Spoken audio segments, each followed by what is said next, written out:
Which conspiracy theory is so believable that it might be true? That your phone's microphone is constantly hot and it's listening for keywords to target advertising. Most glaring instance where this happened to me was when I walked into a colleague's office. He had just gotten a standing desk, but one that goes on top of his existing desk, rather than a standalone pun model. That's important to note. I said, "Nice standing desk. When did you get that?" "Thanks, just today," he replied. That was literally all that was said about the desk. We talked about work related stuff, and as I walked out and checked my phone, there was an ad on Facebook for that exact model of standing desk. I have never owned one, wanted one, or googled one before. Yet there it was on my feed. Tinfoil hat be damned, they listen in.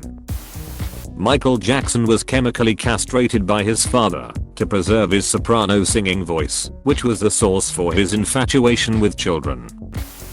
My conspiracy theory. Facebook purposely attempts to ruin people's relationships because the drama gets more views and more views sell more ads. Several years ago they introduced a feature so that your comments on other pages would show up in your friends' feeds. So if you're secretly an atheist and you comment on some atheist page, it shows up in your devout Southern Baptist Grandma Muriel's timeline, even though it's a conversation that has nothing to do with her and there's no reason for it to be. As a result, Facebook outs you to your family and grandma is typing away at all the evil satanists trying to corrupt her grandson. And if you comment on a public post, it's unavoidable. You used to be able to control who could see your comments even on public posts by other pages, but at the same time Facebook introduced their tattletale feature, they took that ability away. Now if they were to stumble across the same page they'd be able to see your comment, but after that change, Facebook started pointing everybody you know directly to it. Not to mention, the privacy settings are difficult to find, difficult to understand, and with each passing year gives you less and less control over who sees what. By forcibly combining everybody's social circles, Facebook is trying to generate conflict. They want to generate conflict because the conflict happens on Facebook, which means people logging onto Facebook more often and seeing more ads. They're essentially an internet tabloid, except instead of showcasing the personal drama of celebrities for clicks and sales, they're doing it to you instead. Ever notice how the vast majority of family drama, relationship fights, etc. these days happens on Facebook? That's by design. Facebook is literally destroying the social fabric to make a buck, consuming relationship stability like it's an oil refinery consuming crude. All rocks are soft until you go to touch them. That there are hundreds of companies that operate tens of thousands of Reddit accounts each. They have been auto-rigging these accounts for years, use scripts to auto-post and comment, and have humans that shift through all the accounts to make various comments to maintain these accounts. These companies have the ability to control and game their way to the front of Reddit. Huge brands use them, special interest groups use them, political parties use them. It's not a conspiracy, it's a real thing. The ballistic missile threat that was sent to Hawaiian cell phone saying, "Seek shelter, this is not a drill," that was later deemed a mistake, was a real missile that was intercepted before impact. Dyson purposefully made the cable shorter over time, just before announcing the cordless version. My DC01 has a 12 meter flex. My DC14 has a 6.5 meter flex. They purposefully made the flex shorter to be an inconvenience and make people want the cordless version. Darth Jar Jar was 100% planned and hinted at in TPM, but the sheer amount of hatred for the character made Lucas back down. I actually wished he went through with the original vision.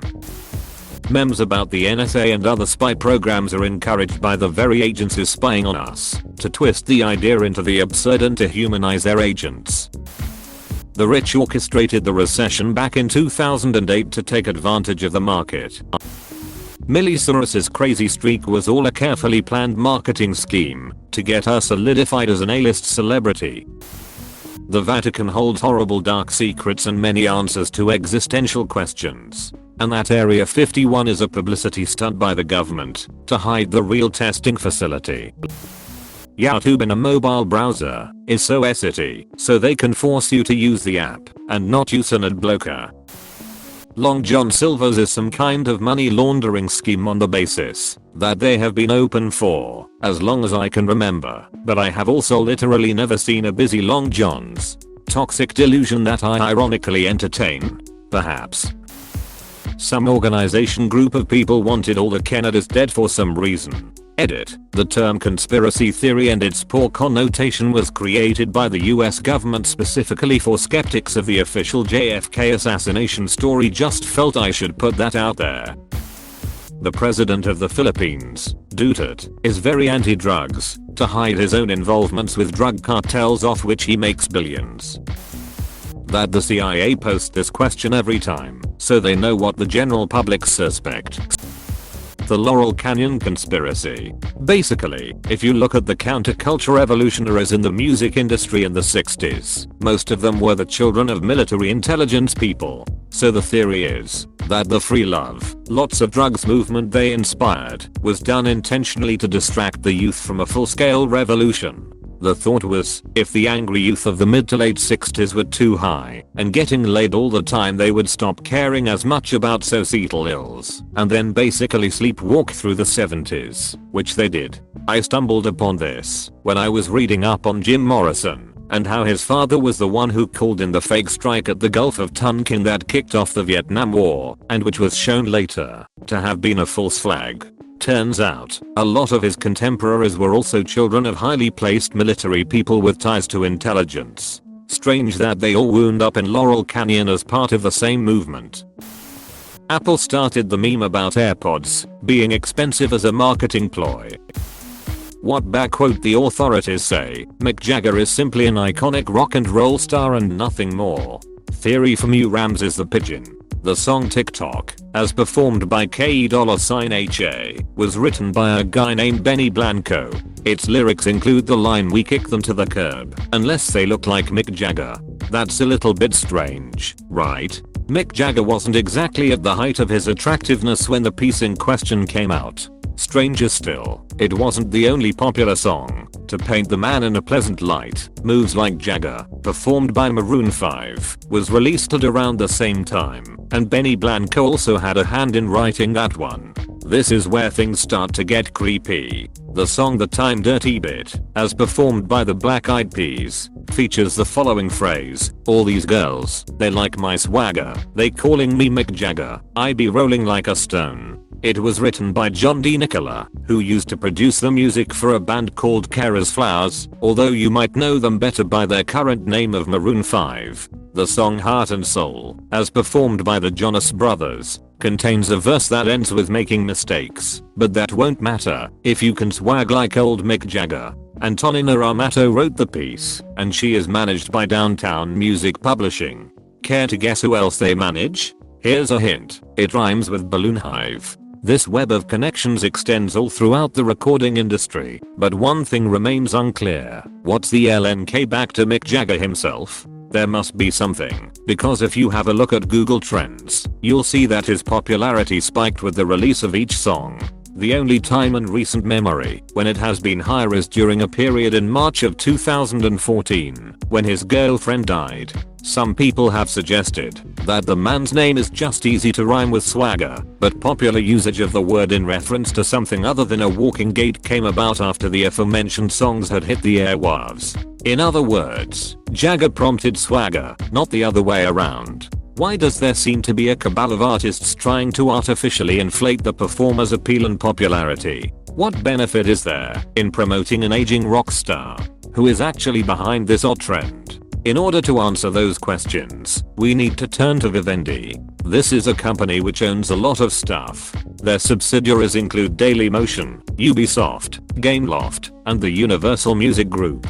The Rolling Stones signed to Universal Music in 2008. In 2010, all of the songs listed above were released. Look at those Google Trends again. 2008 marked Mick Jagger's lowest ever dip in popularity, and the slump continued until February of 2010, right after TikTok became the most popular song on the radio. In September of that same year, the Rolling Stones re-released their Egg concert movie, securing the #1 spot on 4 different countries' charts, the US and the UK being 2 of them, second place on 4 more, and a double platinum certification in Canada. Strangely enough, though, the only other place besides the United States where platinum status was achieved was in France, which is where Vivendi is located. What if all of this was carefully planned and executed? What if there's a shadowy organization that's intent on promoting Mick Jagger for their own profit? What if I made all of this up on a whim and just found whatever tenuous evidence I could to support it? TL. Dr. Mick Jagger is a puppet of the recording industry.